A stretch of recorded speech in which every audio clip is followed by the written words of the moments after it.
I care about every victim of crime. So that he can use my taxpayer money to fly to El Salvador to bring back someone that's not even an American citizen. There is no other way to describe what's happening right now in El Salvador other than one of the biggest disasters in Democrat Party history. A senator from Maryland went all the way down to El Salvador, really attempted to convince the American public we're going to free Kilmar Obrego, and even El Salvador said, no way, you are not meeting with Kilmar Obrego just because you flew all the way down here and you're from the United States. Let's dig into this. I've had back-to-back meetings here in El Salvador with our team from the American Embassy, with the Vice President of El Salvador, with human rights groups. And the entire purpose has been to bring Abrego Garcia home because U.S. courts have determined that he was illegally abducted from the United States and now finds himself in the most notorious prison in El Salvador. The Supreme Court, 9-0, has told the Trump administration they must facilitate his return home. They've refused to do it. So I called upon the government of El Salvador to do it unless they can provide evidence that he's been involved in MS-13. They said they had no evidence. Now, there seems to be a very big gap in the story or missing context from that senator in El Salvador because, again, he's saying there's no evidence, there's no way to prove he was a part of gang affiliation. Meanwhile, the newly released documents from Homeland Security, off the bat, subject has been identified as member/active of MS-13. Then you scroll down, it even says the subject freely admitted being citizen of and national of El Salvador by birth and that they were present in the United States illegally. So there's a lot of new documentation coming out that doesn't really play in favor of Kilmar. Something to be noteworthy, maybe not fully connected to this story, but even Kilmar's wife back in 2021, newly released documents show that he was beating her. At least that's what she was saying, and that she actually wanted a restraining order to keep him away from her. So again, Americans tend to not like negative caricature of people, especially if you hit your wife. Ultimately speaking, though, this is not looking good for Democrats either way. I think it is a political issue. I also think it's a national security issue. Prince George's County in 2019, their gang unit determined that Garcia was an MS-13 gang member. His wife in 2021, the wife that's now giving lengthy testimonies about how great he is, said that he's a serial abuser, and she has a ton of photos to showcase said abuse. I agree, due process is absolutely important. We want to maintain that, but I think there's absolutely enough here to send this guy somewhere else. One, he's already broken the law. We've already established that. Now you do have evidence suggesting that he was a member or is a member of MS-13. He's also a serial abuser. This is not the type of individual I don't think any one of us would want in our country. He should be deported. Respectfully, Sir Michael, we can't make it about Kilmar. Like, that's just one person. But that's the case we're talking about. That is, but I guess if we look at the macro and not the micro and just look at the processes, because he's not the only person there. There were they indiscriminately rounded up people and deported them. We also saw in the news this week, maybe it was last week, it's been a long year this week, but the Massachusetts attorney who got the letter saying that you have 7 days to leave the country. This administration has already proven that there are flaws in the system and they are randomly deporting people without due process. That's not specific to him. That should be specific to all of us. Now, two observations. I do find it quite hilarious that this particular Democrat is trying to back out on fully supporting Mr. Kilmar. I don't know if she got any messages behind the scenes to say, hey, just so you know, all of the evidence is out. Number two, I do want to point out, if we were to give due process to every single illegal immigrant, at least in the way that these Democrats are describing, these would be very long due processes. This wouldn't be an immediate due process. This would cost a lot of money. In fact, Mr. Tim Homan even said this could possibly cost like $1 million overall per due process. So just something to point out as far as the economics and the logistics behind all of the due process that Democrats are talking about, even though we know that Joe Biden is the reason why all of these illegal immigrants are in the country to begin with, and now all of a sudden it's Donald Trump's fault and it's his problem. He has to figure this out. Quite interesting. You know, he's going to deport people. And this whole thing with Mr. Abreu Garcia, it's that old wisdom and terrifying is if you're not speaking up for this man, there will be no one left to speak up for you. Whether it's Chris Krebs that they're going after for simply, I know Chris Krebs. He's a Republican. He was there to provide election security in 2020. He did it. And all he said was it was a fair election. They're coming. They're going to do this. So I think the biggest thing is, I'm convinced now he's not going to listen to the courts. And I've been saying there is a finer firewall, and it's the people. That's why these rallies, that's why these town halls, that's why this engagement, it's not meant to scare people. It's meant to empower people, because I will tell you what, Republican members of Congress are not afraid of the people. They're afraid of Donald Trump. So right now, what we are seeing, and of course it's no surprise Tim Walz is saying exactly what you would think he is saying, but right now the narrative seems to be, hey, if you're an American and you're not standing up for Mr. Kilmar, that means that the administration can come after you and you can essentially be deported, or the court system can be used against you. And I do find it funny that Tim Walz says, this is not meant to scare you, this is meant to empower you. I'm really curious how you guys feel about that, but this next interaction really is the icing on the cake. Scott Jennings goes all in on a member of government. This just confirms what we have believed about the Democratic Party and why it currently has a 21% approval rating in Congress. Look where the energy in the Democratic Party is. It's around retrieving illegal aliens from El Salvador. It's around fighting for these college campuses that have been rife with anti-Semitism. It's around biological males who want to play in girls' sports. This is why they are losing to Donald Trump every day, because the energy that Democrats feel comes on all these issues that are fundamentally not where the American people are. Congressman, one second. Congressman, can I give you the chance to respond to that? Donald Trump. Yeah, I mean, it's Donald Trump that's actually losing the support of the American people. Donald Trump's not focused on lowering the costs of housing, not focused on lowering the price of goods. He's out there deporting people that have legal status to be here, revoking student visas from students that are contributing to this country. He doesn't have legal status to be here, Congressman. He has a deportation order.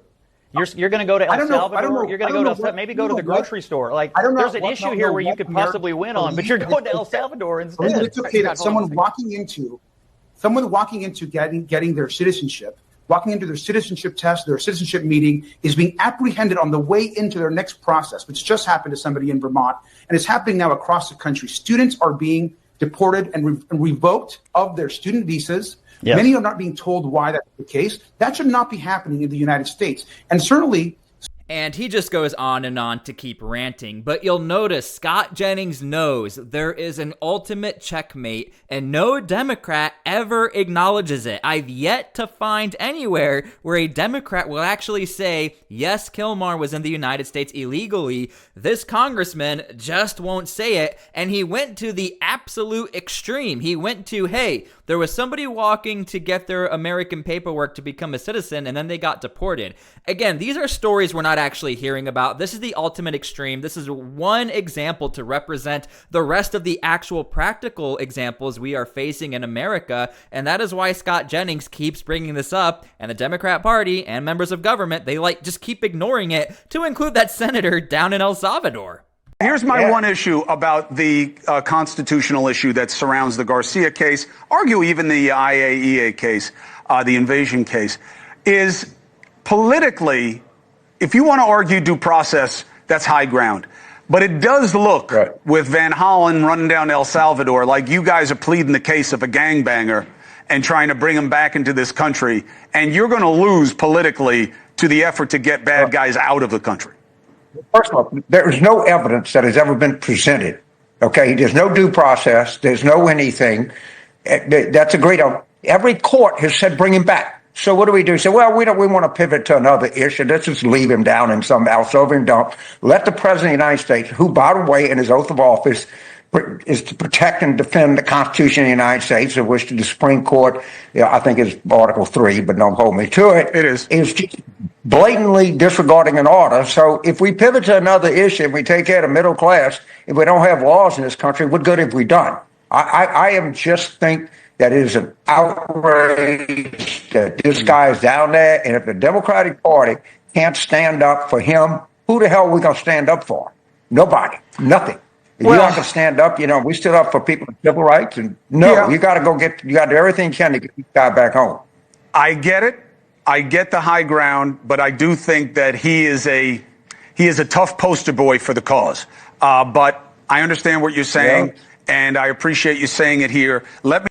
Now look, the numbers are just not on the Democrat side. Very recently, CNN just put out a poll, voters favoring a government effort to deport all 11 million illegal immigrants. It's very important to look at the wording, the word all, because Democrats try to raise up specific talking points. Even before Kilmar, they were using the talking point of the collateral catches, people who were only illegal immigrants, but they never did another crime after that. It doesn't matter. Again, this just came out today as I make this video. The word all is crucial, so when Democrats try to make specific talking points, it's not going to work out for Democrats. Americans are sick and tired of how many illegal immigrants were allowed into this country by the Joe Biden administration, and Democrats are still trying to say, well, the court system. Americans just don't seem to care as far as how Democrats are portraying this story.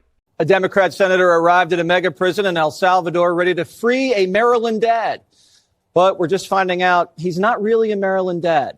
Homeland Security says he's a verified member of MS-13, and he's been accused of beating his wife twice. Maryland Senator Chris Van Hollen was up at the crack of dawn to rescue this guy from a Central American prison. I'm here at the airport. I'm about to board my flight for San Salvador. The goal of this mission is to let the Trump administration, to let the government of El Salvador know that we are going to keep fighting to bring Abrego Garcia home until he returns to his family. I just landed at the airport in San Salvador a little while ago. I'm now en route into the city. Looking forward to meeting with the team from the American Embassy. The goal of my visit is to talk to people here about the release of Kilmar Abrego Garcia. I also hope to have the chance to meet with him. Once Van Hollen caravaned down to the mega prison, he made an announcement. He's not leaving until he frees MS-13. Why is El Salvador continuing to hold him in CCOT? Why not release Abrego Garcia today? I'm not asking him to smuggle Mr. Abrego Garcia into the United States. I'm simply asking him to open the door of CCOT and let this innocent man walk out. The distinguished senator from Maryland flew 3,000 miles on a rescue mission to free an illegal alien gangbanger from a mega prison and bring him home to Maryland, even though his home's in El Salvador. And the president of El Salvador said, would you like a tour of the mega prison instead? I'm not interested at this moment in taking a tour of CCOT. I just want to meet with Mr. Abrego Garcia. He said he was not able to make that happen. I asked him if I came back next week, whether I'd be able to see Mr. Abrego Garcia. He said he couldn't promise that either. So I asked him if I could get on the phone, either video phone or just a phone, and talk to Mr. Abrego Garcia. He said he could not arrange that. The president of El Salvador just told a U.S. senator, don't waste my time, gringo. Van Hollen's flying to foreign countries to call illegal aliens, but he never called the mom whose daughter was killed by one in his own state. All this over a fake Maryland dad. But what about the real Maryland mom, Rachel Morin, who was raped and murdered by an illegal in the same gang? Rachel Morin's mom was at today's White House press briefing. Watch. To have a senator from Maryland who didn't even acknowledge or barely acknowledged my daughter and the brutal death that she endured, leaving her 5 children without a mother and now a grandbaby without a grandmother, so that he can use my taxpayer money to fly to El Salvador to bring back someone that's not even an American citizen. Why does that person have more right than I do, or my daughter, or my grandchildren? I don't understand this. Van Hollen never spoke to Rachel Morin's mom, his own constituent. But Trump has, and he did again today in the Oval. Beautiful. A dear friend. She's a beautiful woman. She's been through hell. She's been through hell, right? Oh, yes. Your daughter's looking down proud of you. You know that. Just keep it going. I know. Keep it going. Like you said, stay with that one. It's like you said, we have a purpose. It's a purpose. Yeah. Yes, it is. And she's proud of you. Van Hollen disgraced himself today, but Democrats are lining up to do the same thing, booking trips to El Salvador so fast they're crashing Expedia.com. Cory Booker wants to go there too. Maybe Spartacus can talk his way into the prison. One House Democrat told Axios, quote, "I just came from a roundtable with 2 Dem activist groups, and all they wanted to talk about was El Salvador." All right, I apologize for the long-winded clip, but that was really the summary of where we are today as I make this video. More and more Democrats are trying to get to El Salvador, and I'm still trying to figure out who is paying for all of this. And I also want to point out, still, El Salvador is siding with the Trump administration here. So again, I don't know where to pinpoint what the actual motives are, if it's Democrats trying to get more attention, if it's Democrats trying to prove that the Trump administration, they don't trust the courts. Thus, you see, Republicans are not good for this country. You should vote for me because the court system is what holds the Constitution together. Again, I don't know. I'm just trying to think out loud here at this point. Maybe you can leave your comments down below how you feel about all of this. Anyway, quite shocking stuff. I would love to make other videos on different topics, but it looks like this topic is going to be around for a little while longer. So thank you guys for being here. God bless, and we'll see you all later.